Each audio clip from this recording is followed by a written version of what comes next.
All right, you guys, chocolate cream pie as promised.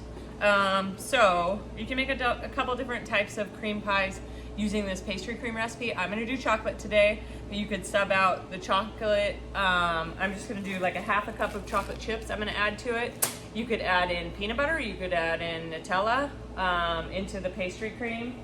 You could steep tea bags into the milk. So if you like steep an Earl Grey tea bag in there until you like, well, you want the flavor to be a little bit strong because you're gonna add other things to it, but steep the tea bag in there until you like the flavor, take the tea bag out, and then make the pastry cream is a way to do it. You can keep it vanilla and put bananas in the bottom of your pie, make banana cream pie, and we'll talk about different options for that. So I'm doing chocolate cream pie. I have 2 par-baked shells. So I did the blind baking we did before. So 20 minutes parchment paper, blind baking beans, and then I took the beans out and I cooked it for another 5. I had some ganache left over from a cake I made, and I just spread ganache on the bottom of this just for fun. You can do that if you wanted to. So for making pastry cream, so I have my milk and my first quantity of sugar in the pot, and I'm bringing that to a boil. I have let's see what I have here. My eggs and my egg yolks in here, mixed with my second quantity of sugar, and my actually mix your cornstarch and your second quantity of sugar into a bowl until you can't see any lumps of cornstarch. So it should look fine like sand.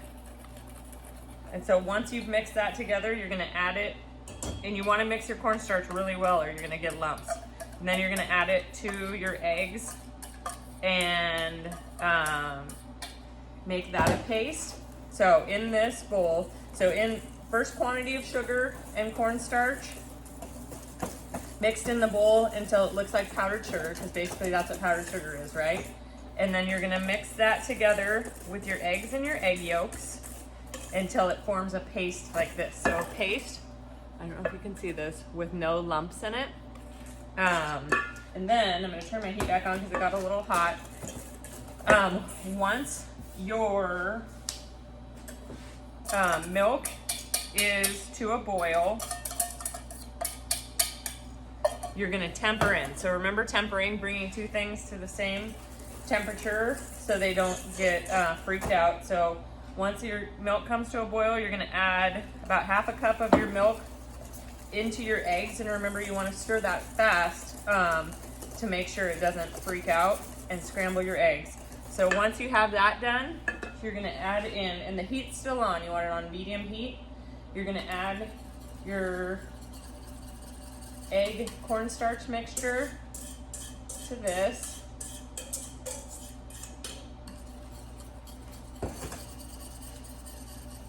And you're gonna whisk it until it thickens. Remember, thickening on this is gonna be just past the boiling point, so you wanna wait for it to boil. You wanna stir it constantly, otherwise it's going to cook on the bottom, and it could scorched milk, that flavor kind of never goes away, so it's kind of nasty. So I am gonna keep stirring this. You can keep your bowl right here ready to go, because this is gonna still be hot when I add it in, so those raw eggs will be okay. And you can add in your butter. So you can put your butter into your dirty egg bowl, because we're gonna add that right on top once this becomes pudding. So this is pudding. So a couple different things you can do with this. You could add cinnamon to it and make it like a cinnamon pastry cream if you wanted to. Cinnamon you want to be careful with, a little bit goes a long way.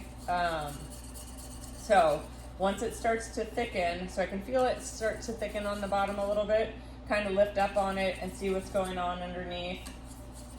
I would definitely recommend, so it is at a boil right now. You can barely see it. This is really hot too, so be really, really careful when you're stirring this, because it'll, if it gets on you, then it hurts pretty good. So I'm gonna strain mine just in case I didn't do a good job with that cornstarch. So I just have a strainer. I'm gonna strain it over my butter.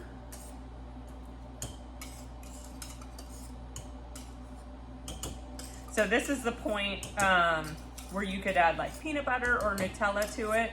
I would start with like, with this recipe, the recipe I gave you guys that's on Canvas, I would start with like 1/4 cup of peanut butter, and then you can always add more if you don't think it's peanut buttery or Nutella-y enough. So sifting it is just gonna make sure that it's smooth, right? Or straining it through the strainer is gonna make sure that it's smooth, that we don't have any lumps of cornstarch. That's kind of a weird texture to get when you're eating a pie. So we want it to be as smooth as possible. So my pie crust is chilled, or it's cold. It's been out of the oven for a while. I'm gonna put this warm pastry cream in it. So you want either warm filling cold crust or vice versa, because that'll fuse them together. If you've ever had a pie that looks like the filling is separated from the crust, it's because they usually put the filling in when it's warm and the crust is warm, and so they like separate from each other. So I have cold crust, warm filling. So here's my pastry cream. Oh, the announcement. I'm gonna add my chocolate to it. So I'm doing a double recipe because I'm doing 2 different pies. I'm gonna add my chocolate to it. The common areas of the building. Do not share workspaces, computers, phones, etc. Now you know what goes on in the building when you're not here. It's an announcement every day at 10:26. Okay, so like I said, about 1/4 cup of chocolate for your guys' recipe. Remember, I did a double recipe. Is going to be plenty. It's going to be nice and chocolatey. You want to make sure that that butter is melted before you add it in to your shell. If you could do this in separate stages. So if you've ever heard this term pudding skin, and I think we talked about this, or we have talked about this before in intro, but pudding skin is like if I were to just stick this bowl into the refrigerator without covering it, it would form a skin on the top, and that pastry cream you could just like peel off and it's not good anymore, or I think it's kind of nasty. It's got a definite rubbery texture to it.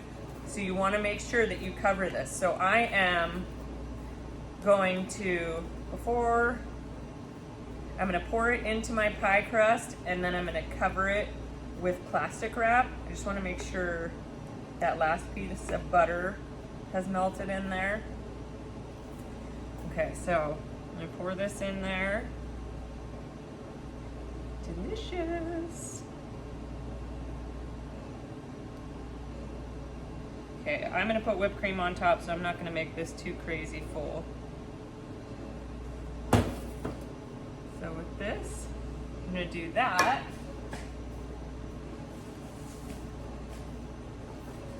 And then, just while it's cooling in the refrigerator, because I want it to cool in the refrigerator because I'm going to put whipped cream on top.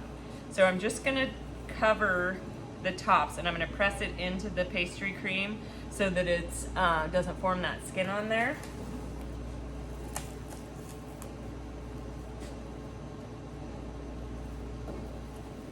So just like that, and then I'm going to put it in the fridge. So in the meantime, you could make some whipped cream. I'm going to tell you how to make the whipped cream when we come back. Okay, chocolate cream pie, second round. So the filling has cooled. I'm going to take off the plastic wrap, obviously. I have my whipped cream done. You want to whip your cream until it has some structure to it. I'm going to put mine in a piping bag. You don't need to put yours in a piping bag. You don't need to do anything fancy. You could just kind of spread it on the top and take like a spoon and make little peaks with that. So like put a spoon in there and kind of lift it up a little bit, and it'll make peaks. So like kind of like this. So I'm gonna put it in a pastry bag just because that's what I do. And I have them here. So I have my pastry bag folded over like this. Actually, I'll show you 2 different ways. So pastry bag folded over like this. And I'm kind of loading it in there. I have the bottom twisted so the whipped cream doesn't come out like that. And I'm gonna kind of tap it down a little bit so it goes down to the end. And then twist the top and you'll see you can kind of, make sure if you're using a pastry bag that you cut this. Also, if you were using whipped cream that was in a can, it's got the fancy end on it, so you could just do. But if you want to make whipped cream, so I did a pint of whipped cream or whipping cream, a half a cup to 3/4 of a cup of sugar, and a splash of vanilla. I whipped the whipped cream on the KitchenAid until I could start to see lines in it, and then I added my powdered sugar and my vanilla. So load it into the bag, and then I'm just gonna do rosettes on the top. So to do a rosette, I'm gonna hold it with my right hand on top, my left hand is my guide hand. I'm gonna start at 12 o'clock. So let's see, can you see if I can do it right in the camera for you. So start at 12 o'clock, and I'm gonna go counterclockwise around, and I'm gonna cut off when I come back up to 12 o'clock. So it's gonna look like that. So I'm gonna do that all the way around my pie. So 12 o'clock, counterclockwise, cut off. And I'm just gonna do it all the way around. And you wanna cover up all of that pastry cream, because if that pastry cream is not covered up, then you're gonna get that pudding skin. It's gonna be kind of nasty. We're doing a pie for Thanksgiving that my niece wants to put Oreos on top. So we're gonna crush up Oreos and she's making a turkey stencil, and we're gonna put a turkey on top. So you can definitely decorate the top. I'm gonna show you guys chocolate shavings, which are super easy, but make it look like you really worked hard on it, which I love. Because I only work hard for you guys, really, ever. Okay, so I'm just gonna use the rest of this bag. Everybody loves whipped cream, so it's hard to overdo it, right? So the rest of it's gonna go on there. So the pastry bag just makes it look really pretty. So, but you can still make it look really pretty if you take your whipped cream and just put it on there and then spread it out.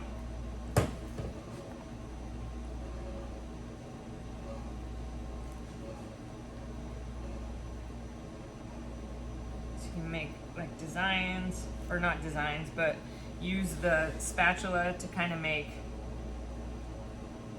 waves in it, or however you say that. I'm missing Jasmine cells giving me my words right now. Okay, so spread it out like that. I actually have an offset right here, so if you have like even a knife, like a butter knife, would be fine on this, but I just had an offset sitting in front of me. Ah. So if you were to take a butter knife or something and just even it out, and then kind of like spreading a cake or frosting on a cake, and then just kind of take the spatula and do a couple flicks to kind of get some texture on the top, like that. But so that looks fine. I mean, it doesn't look horrible, but I have bigger pieces of chocolate here and a microplane. You can do this on a zester too, and you can put chocolate shavings on top, and it takes away and makes something that you didn't love before kind of pretty. So, and you can do as much of the chocolate as you want. If you don't love the top, chocolate shavings are a really good way to hide that, okay? Thank you. Chocolate cream pie.